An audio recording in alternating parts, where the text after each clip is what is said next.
Bismillah wassalatu wassalamu ala rasulillah wa ala alihi wa sahbihi ajmain. Amma ba'd, a'udhu billahi minash shaitanir rajim. Bismillahir rahmanir rahim. Rabbi shrah li sadri wa yassir li amri wa halul 'uqdatam min lisani yafqahu qawli. Allahumma arinal haqq haqq warzuqna ittiba wa arinal batilan batilan warzuqna ijtinaba. Amin ya rabbil alamin. Dear listeners of this talk, I welcome all of you with the Islamic greeting of Assalamu alaikum, peace be upon you. What I said in my initial dua prayer, that, oh God, let us see the truth as truth and falsehood as falsehood. That is the dua that I made in the end of my talk in Arabic.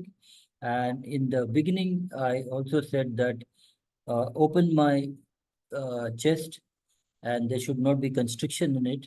And when I speak, it should be very clear to the listeners. This is what I made a prayer, and we are starting with this. The topic today is belief in Akhirah.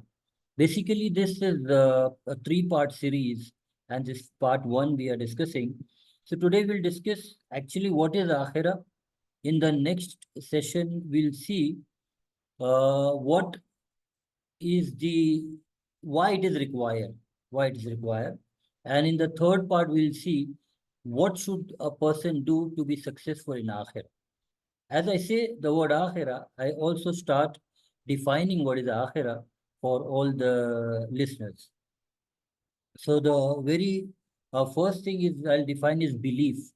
Belief is a condition, or belief is something that you think is true, fact, or truth without any proof. This is the important part of it. Belief is considering something to be true, truth, and fact without any proof. That is belief. Belief is action of the heart. Belief is action of the heart. And Akhirah in Arabic has several meanings and connotations also. The linguistic meaning actually is the second. If there's something first, then there is the second, or like the next, or also the last. After this, there's nothing, something like that, akhir. So akhirah is something which is next. So again, it is getting connected to this world that we are seeing and living in, and then the connection is to the akhirah. So what is belief in akhirah and its effect? Let's see steadily, and in the context of the religions of the world. Most of the religion, or almost all the religion, they claim to have messengers of God, and those messengers have been talking about this concept of akhirah. So for a Muslim is the person who has submitted itself, that is, who has submitted himself to the will of God. It is not a special term. Anybody who can submit himself to the will of God is a Muslim. His name can be David, John, Sunil, Abraham, or Abdullah, does not matter. A Muslim is the one who has submitted himself. Now, success in life after death is the sole aim, or the purpose of all the prophets and the believers in those prophets of those times. And they have been delivering this important concept which has changed the life of the people and almost everything that we see today also. So the effect of this belief is that it is, as I told you, it's an action.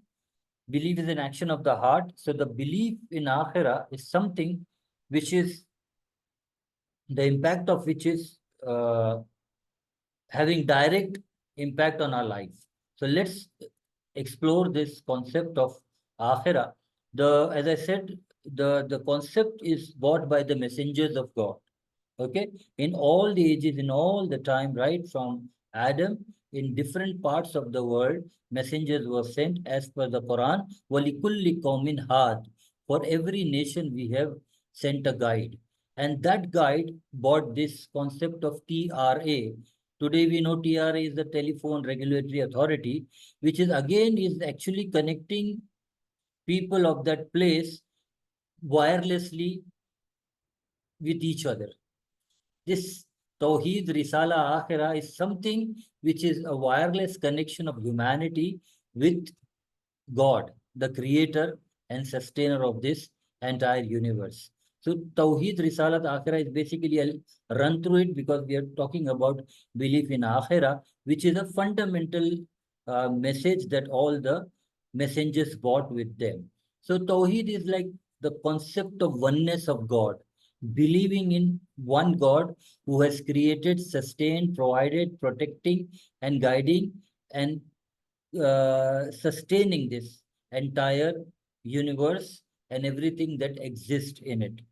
Risala is the appointment or appointed messengers who bring or who get the message, rather, that is more correct, who get the message from their chosen people of God. They get the message from God through angel, and then they deliver it to the humanity, to the people where they are, the people around them, and then those people, they convey it to others, and so on and so forth. Most of the time, a messenger word is used is for messengers who get revelations, revelations that are recorded.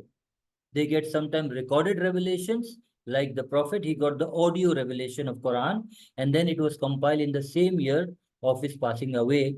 And but the tradition of memorizing it was going on till date. There are millions of memorizers of this Holy Quran, that the message given to the prophet. So the connection of oneness of God and to the people is through the Risala.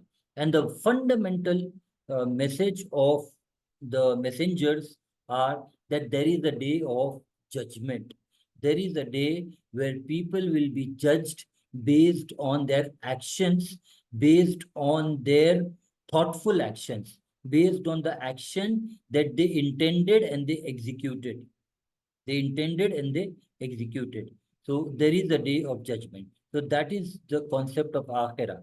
And this is where they have been saying, and they have been saying that your actions is where you will be judged in the Akhirah, and the reward of those actions will be like, we'll see those ayats from the Quran which talks about this.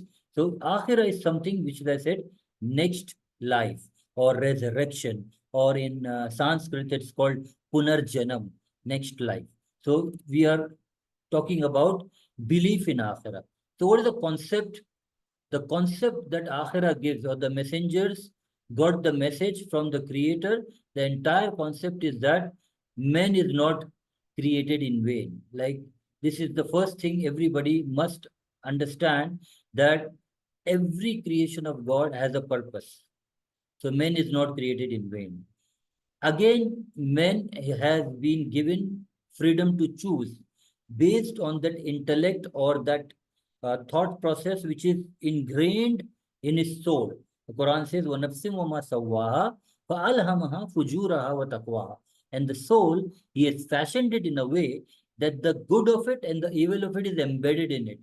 No human across the globe, maybe from America, China, Japan, Britain, German, France, Africa, India, anywhere, I mean anywhere, everybody, human being knows that killing, cheating, lying is bad.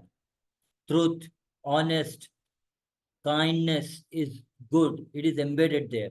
So we have the freedom to choose. Whatever we choose with an intention, we will be rewarded based on that. These are two concepts. The third concept is that the life given on this earth is a test. Is a test.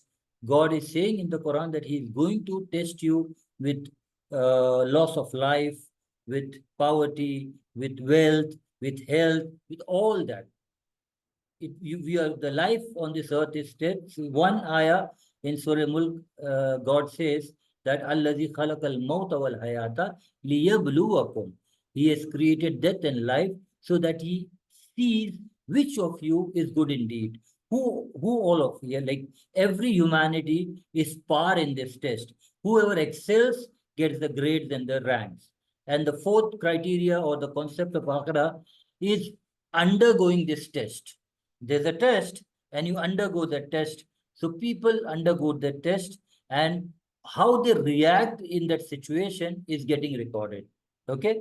And then the concept of Akhira is also saying that Akhira is death is the entry to Akhira. Death is the entry to Akhira. There's not Death is not the end of life.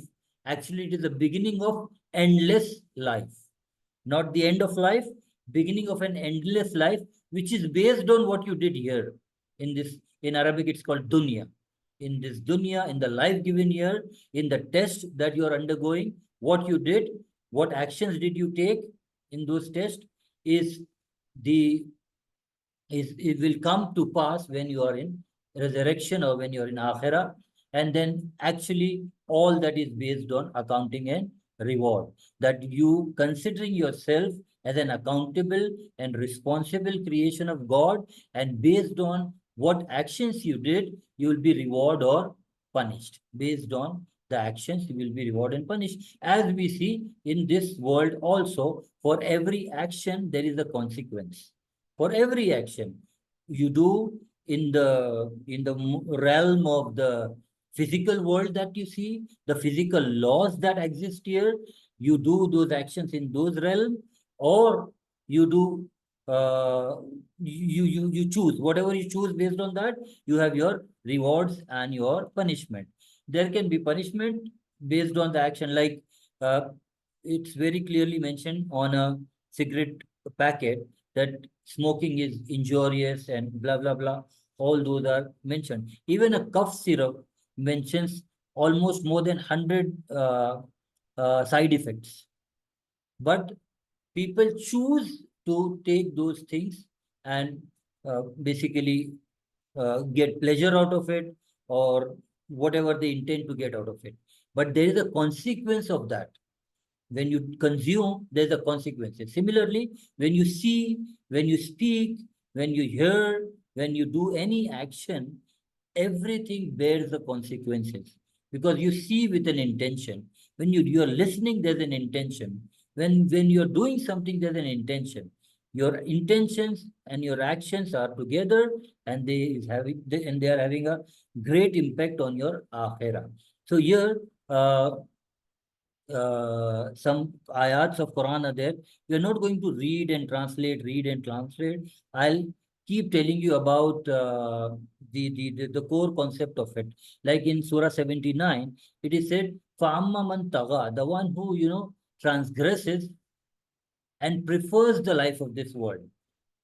Mostly surely, he is not going to succeed, because when he prefers the life of this world, he sacrifices, or he tends to sacrifice or ignore people around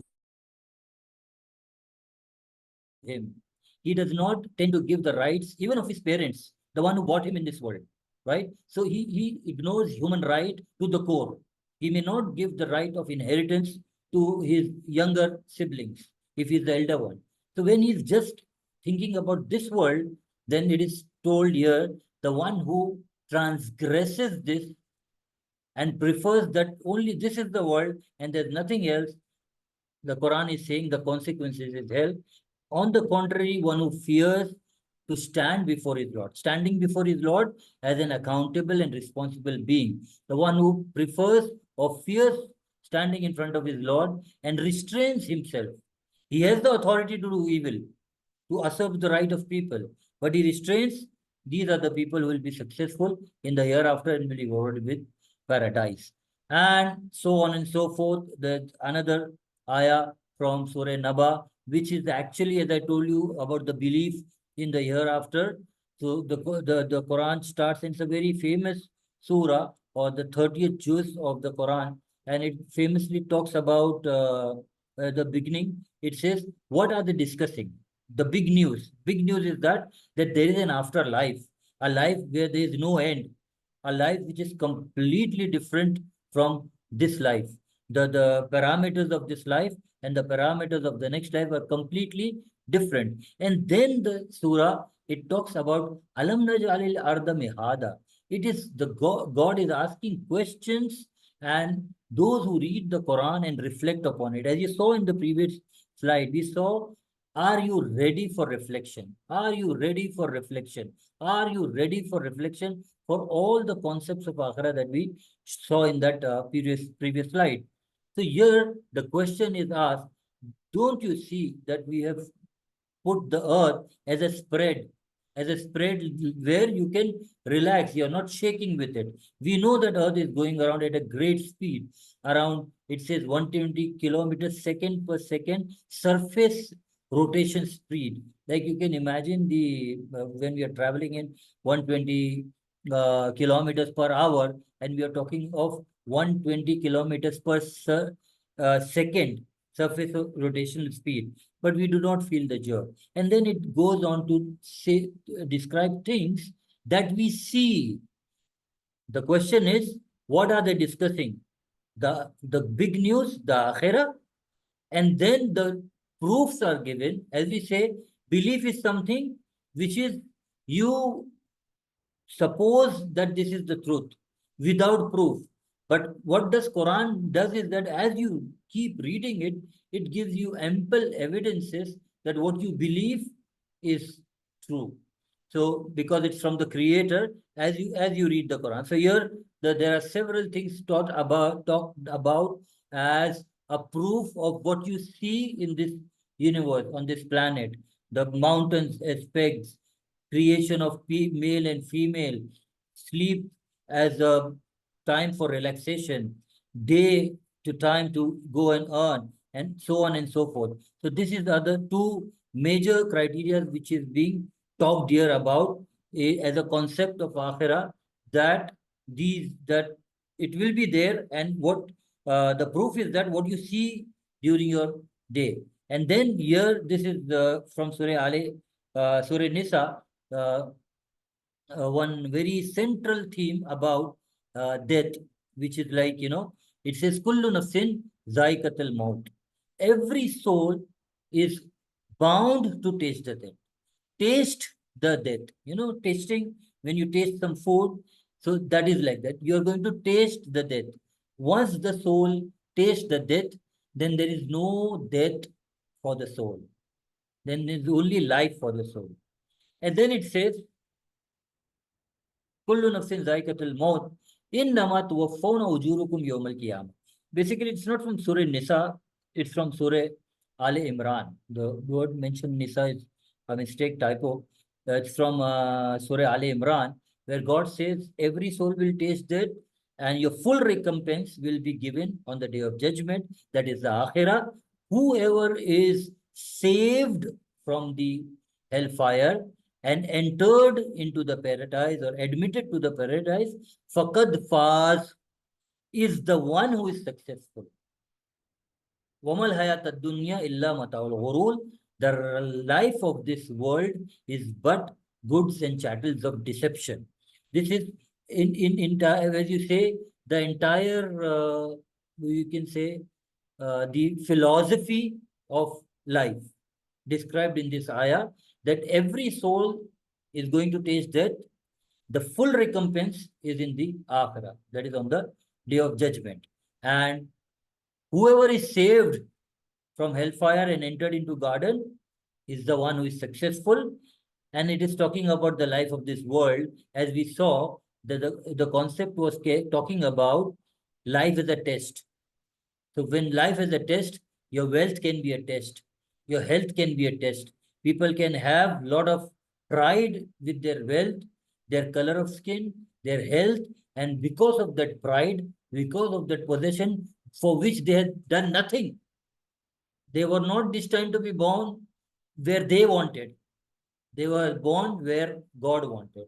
The color they got, the lineage they got, everything is from God.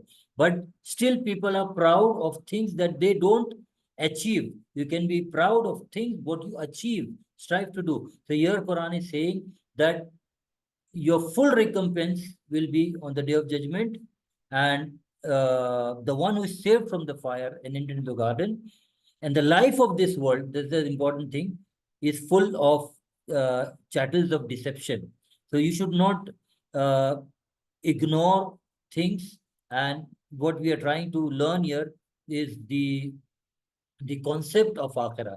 So three things we learned in the previous two slides about the concept of Akhirah. Okay. Now, what will happen? What are the teasers of Akhirah that Quran is giving now? And it talks about a calamity, a great calamity that going to come. Okay. It talks about Al-Qari'ah. Qari'ah is it's like a knocking. If it's in the night and somebody is knocking or banging the door or ringing the bell very loudly, what happens? People, you are in panic. You are afraid. Like who's there at the moment? So this is that al-qariya, the calamity. And what do you know what is the calamity? So when God always says Wama adraka in the Quran, wherever, and what do you know? Definitely it means we cannot imagine, we cannot perceive that. But to make us understand in the terms that we can understand through through the inferences we make from the physical and the chemical and the biological world that we is around us, Quran explains us that way. So here it is explaining that what will happen on that day. Okay, human being will be scattered like moths. The mountain will be like a fluff. The mountain, like is the if you when we stand below the mountain, we feel that the greatest thing on that earth is a mountain. Like we are nothing, like even not even a grain in front of a huge mountain. But those mountains will be like discarded, like they'll be flying like wool, colorful wools. Okay, WOL, wool. And then it says, as I said, everything is a consequence, every action is a consequence. Then it says that those whose scales will be heavy. Okay, so you can do a good deed and your intention was very good. Okay, you gave 100 million real as charity, you're a philanthrope, but your intention is that the person who is receiving should be belittled. Everywhere I should look greater than the one who is receiving. The one who is doing like this, who is raising his hand, should be humiliated. And all the road, the hospitals that all should carry my name. Even when I go away, my name should. So your intention was to help with your ulterior motive that you should be called a philanthrope or whatever. And one guy gives a bottle of water with the intention of quenching the thirst of a poor person. Pure intention of quenching his thirst. His deed will have a way much heavier than the one who is doing to show off. So here is talking of the way the scale will be heavier, will be in a blissful life, and the scale which will be less will be in the deep pit. This is one teaser. Then Quran also talks when the Akhirah will come, there will be a earthquake, there will be a lot of shaking. Okay, and that is described in Surah Hajj, where Allah is addressing mankind. So if people who, whenever they read the Quran or whenever they are discussing Quran, and if they are not telling others that this Quran is for them also, Quran is very unequivocal in saying, Ya ayyuhan nas, O mankind. And the verses of Ramadan, which says that Shahru Ramadan al-Lazi unzila fihi al-Quran, the month of Ramadan is in which Quran was revealed as a guidance for mankind, Hudallin Nas. So it is very explicit, very unequivocal that Quran is for mankind, for the entire mankind. although it's in Arabic language, it is available in 120 language translation today. And it is the only sacred text available in its original language of revelation in its entirety. Only sacred text available in its original language of revelation in its entirety. So it is for mankind. It's the duty of every Muslim to tell people, as you see on your screen, God is addressing, Ya ayyuhan nas, O mankind, O mankind. We must present this book to the mankind for them to know that their Lord is speaking to them directly without any intermediary. And he is warning them of something which is of great calamity. And like this is talking of the quake that's going to come. It says that, O mankind, Ya ayyuhan nasu taqu rabbukum. Fear your Rabb, your Lord. Of what? That this zalzala, this shaking, the word itself is having a repetition. This zalzala, this shaking is very near. It's saying Shayin Azim. It's a very great thing. And what's going to happen that day? A mother is going to leave the suckling. The one who she's suckling, she will leave it. Just imagine mother doing that. Not possible. But when the tremor starts, she does that. She leaves. A pregnant lady or a pregnant woman, she drops her burden. Like that kind of trembling will be there. So describe the day when the tremble happened. People will look like intoxicated, but they will not be intoxicated. Intoxicated in the sense that they will be having a dizzy feeling. They'll be feeling dizzy. Everything will blur. They'll be going like one who is a drunk. It's a great calamity, and that is where it says here, Sa'ati Shayun Azim. It's a very, very great hour. Okay. And then what comes is the end. Those who joined late, let me tell you, there's a 3-part series. We are talking today of belief in Akhirah. Belief is something which is you consider someone or something to be true, honest, or a fact without any proof. That is belief. The definition of dictionary definition of belief. Belief in Akhirah means the next, or means the one which is going to come. Here, after. Here is this where we are. After is Akhirah. The next one. The next life. Resurrection. In Sanskrit, Punarjanam. What is belief in Akhirah? We discussed from the beginning slide. There is part 2, which says why Akhirah is required. And the part 3 of this series will say what is required to be successful in Akhirah. So we are now seeing like what is Akhirah. So what is going to happen in Akhirah? We saw that now this is the main part of Akhirah is the day of judgment. Is the day of judgment. So what's going to unfold? Okay, so Quran is saying is a shamsu kuwirat. The sun will be folded up. As I said, this talk is not going to be about reading the ayah and translation. It's just about that explanation and getting the concept of Akhirah cleared. So when the description is saying that the sun will be folded up, the stars will scatter, the mountain will be set in motion, as we saw in the previous ayah of Surah, not Zilzal, Surah Haqqa or Qarya, we saw the mountains moving. And then again, the same concept we saw in the previous ayah, where a pregnant mother will drop her load. A 10 months pregnant camel. Why it is mentioned here, 10 months pregnant camel? For the Arabs, this was a very great possession. A very great, like you can say a Mercedes of today's time. That is like a great possession.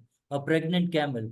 She will be abandoned. Like people don't care that she is going to give birth or whatever. They will not care. The beast will, all the beasts that we are afraid of, they'll be all gathered together. Subhanallah. They'll be there together. You see these concepts, we are not, we are living in a world where the entertainment industry, basically the entire entertainment industry, which creates heroes, superheroes, and all that, they depict these kind of calamities happening. Okay, and they also depict that the truth wins always, because human being at their core, they want the truth to win. So they might see that the evil is creating havoc, but the truth wins in the end. But here, what I'm saying in the context is that when we see that kind of destruction that we see on the big screen, what we must realize is also that Quran is talking of something reality which is going to happen similar way. And similar way, maybe sometime I feel that people, when they read this thing, a human being, they imagine, and then they try to create with these things. And here we are talking about the ocean set to boiling, the ocean set on fire. It is also explained in scientific terms how that can happen on the day of judgment. Even that is explained, but we'll not go into those details. We are just talking of those ayats which talks of this calamity. Now we are talking of ayah from Surah Takwir, where the Prophet himself said that if you want to visualize the day of judgment, read certain surahs. One of them is Takwir, which gives a very clear picture. Like when those who understand, they can visualize what is being told. So here, the Quran is talking about the calamity, and one of the thing it says, and when the girl child buried alive shall ask, will be asked, like, for what offense were you buried alive, or were you killed? What did بأي ذنب قتلت? What did you do to get killed? Now there was tradition in Arab in those times, it's called period of Jahiliyyah, era of ignorance, where they used to consider girl child as a burden, and they used to bury them alive. Quran came, those tradition went away, and new tradition came, is aborting the child, taking the pill, putting the machine, grinding it, and removing it.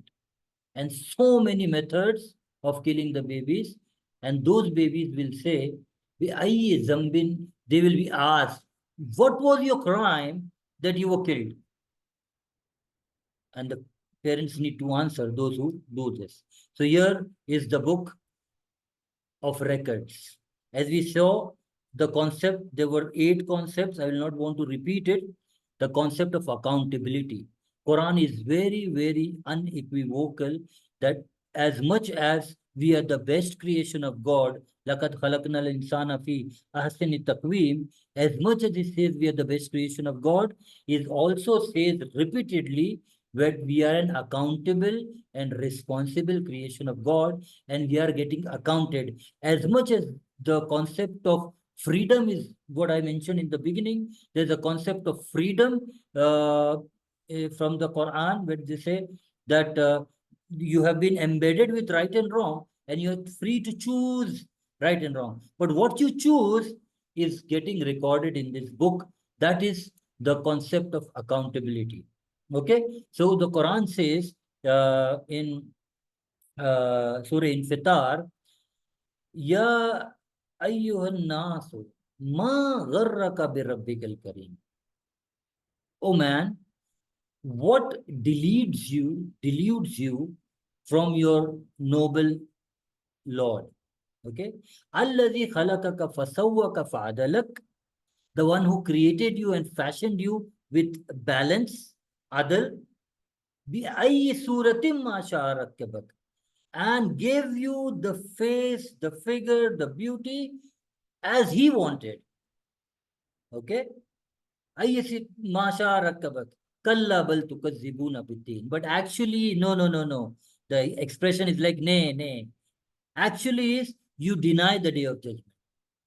Kalla bal tukazzibuna biddin. Inna alaykum lahafidin. This is where Quran is saying, indeed upon you are 2 noble writers, two angels that is writing your book. Whatever you are doing, you are getting recorded. This concept is there in several places in the Quran about we getting recorded. And this is one of the depictions from Surah Kahf, where the day of judgment, what will happen? Wudiyal kitab. And then the scrolls will be opened and the records will be opened. Okay? Fataral mujri. Tara is they'll see those who, the criminals, it is can mujrim. The criminals will see like what they have done. And they will say, when they will see, they will say something. They'll say, Mali Hazal Kitab, what is this record? La yughadiru saghiratan wala kabiratan illa ahsaha. It has not left a small thing or a big thing except that it is counted and written. Counted and written. Person will be, bewildered. He will be shocked. No one was there when I was doing this deed, but that is also is shown here.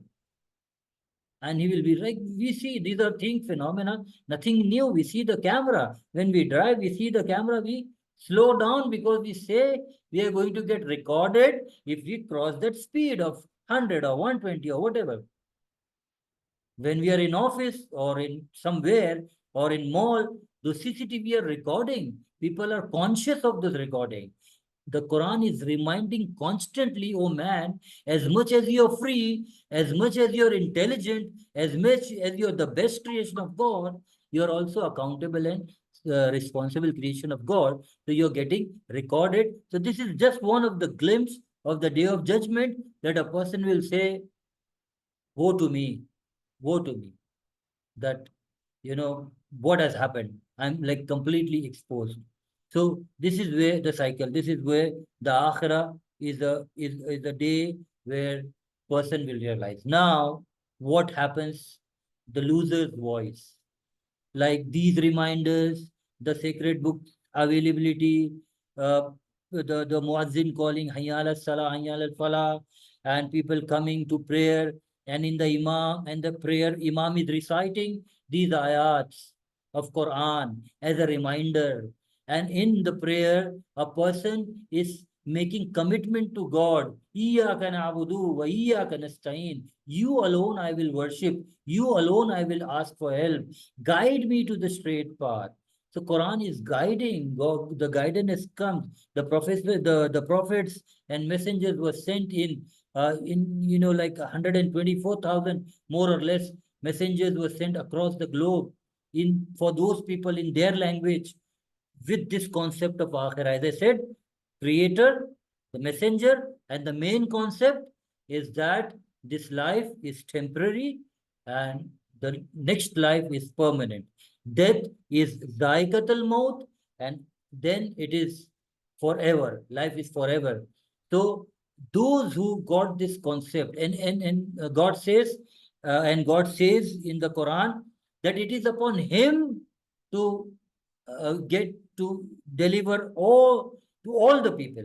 Like as much as one person can do, he should do watawasaw bil haq, watawasaw bis sabr. That is advising each other to truth and patience. As much as he does, he should also know that God Himself has said that He will preserve this book, and He Himself says He will deliver to each and every soul. As we read in also Surah Rahman, Ar-Rahman Allama al-Quran. Khalaqal insan is next. He taught the Quran. Quran is something which is recited. So the recitation is basically of these concepts of things that is going to come in Akhirah. Now, what is Akhirah talking about? A loser's voice. What will a loser say on that day?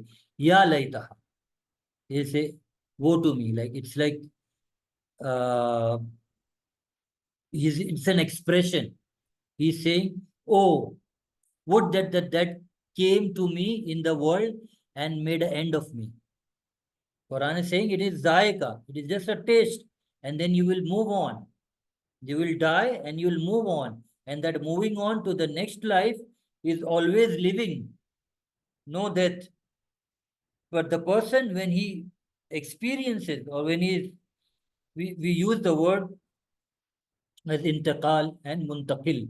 So when somebody dies, is intiqal, but he's getting muntaqil, he's getting entering into the new resurrected world. It's called alam-e barzakh, before the resurrection, that word. So he says that, any my woe to me, that I thought that was the last of me.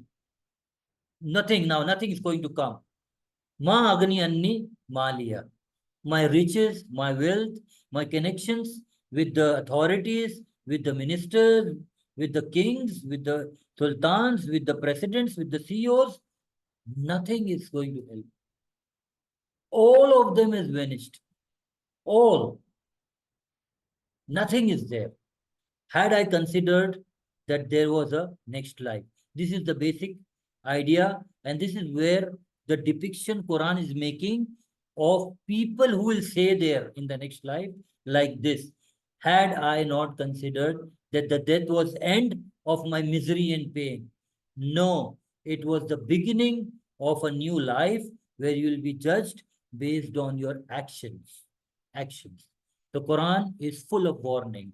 Quran is warning people continuously.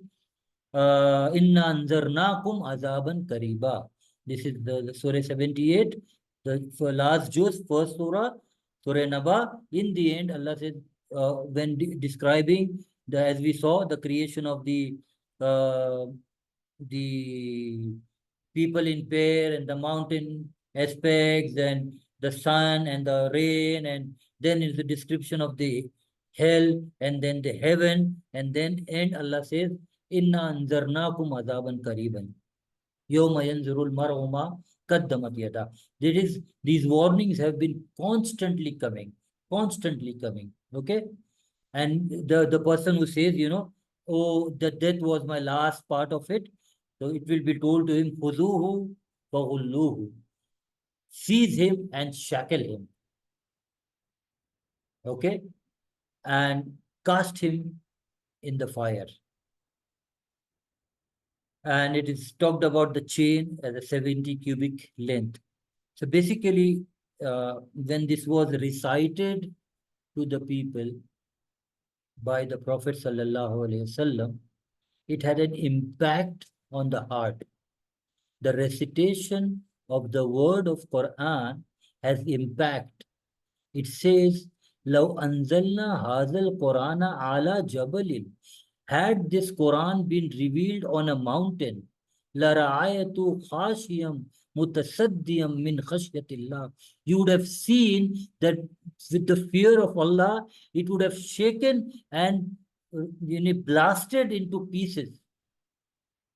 And how much hard the human heart has to be that not to absorb these warnings and the glad tidings both. We'll talk about in the next two sessions about it. There is not only warning about glad tidings, but this session is about actually what is the Aakhirah. What is Aakhirah is what's going to happen there. Okay?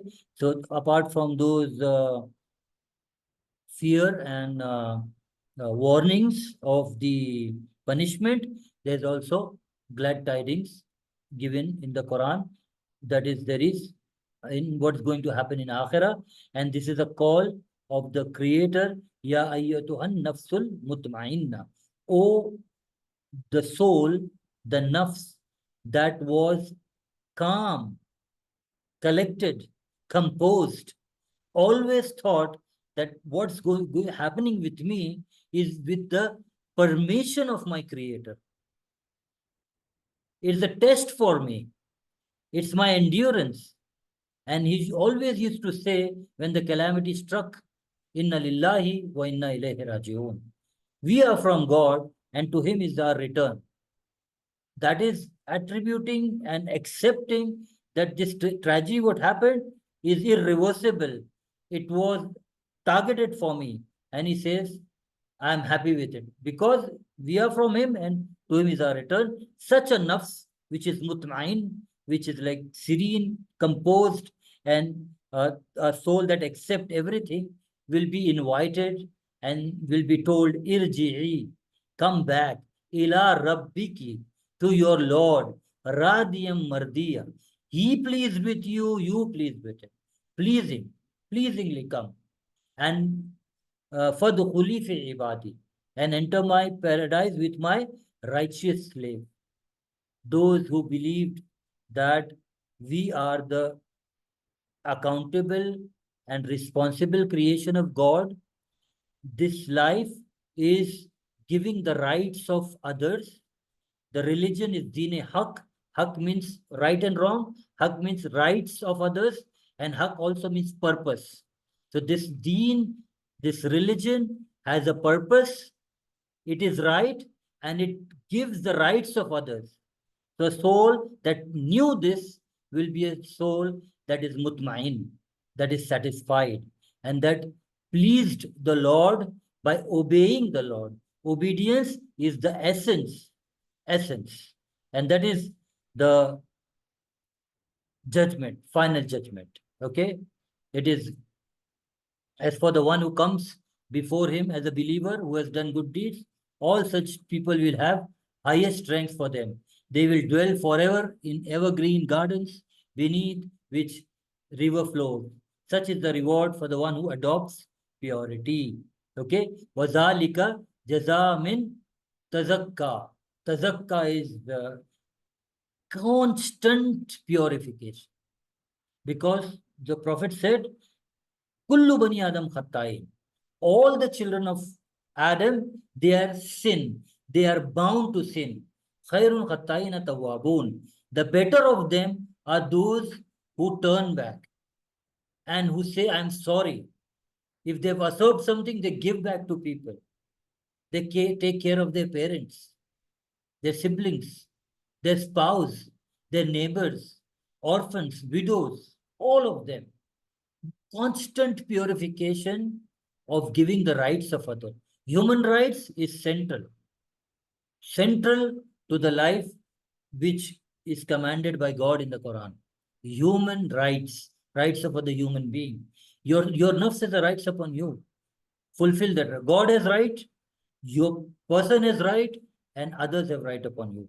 This is what the base concept of Akhirah is, that we are going to meet our Creator. We say in the beginning, TRA, like how TRA, Telephone Regulatory Authority, they connect the humanity in that region wirelessly, and now even globally, we are getting connected across the globe. If somebody is listening to in America, he is able to listen to me without any loop. That kind of speed we have now. We are getting connected wirelessly. Similarly, Tawheed, Akhirah, Risala, and Akhirah. These are concepts which is, Tawheed is oneness of God. Risala is the messengerhood or the medium of meeting God in the Akhirah. Meeting God in Akhirah, where it is like we'll learn all this in coming part 2 and part 3 as to how this Akhirah will take place, what will happen there. We saw some of it today, like why Akhirah is required, that will come to know. And the third part, what is to be done to be successful in Akhirah, inshallah. So that was all from this session from my end. Wait for part 2 and part 3 in coming sessions, inshallah. Subhanallah wa bihamdi. Subhanallah al-Azim. Wa akhiru da'wana anil hamdulillahi rabbil alamin. Yes, Sister Alam, over to you. Thank you, Brother Sabir. Anyone has any question or comments?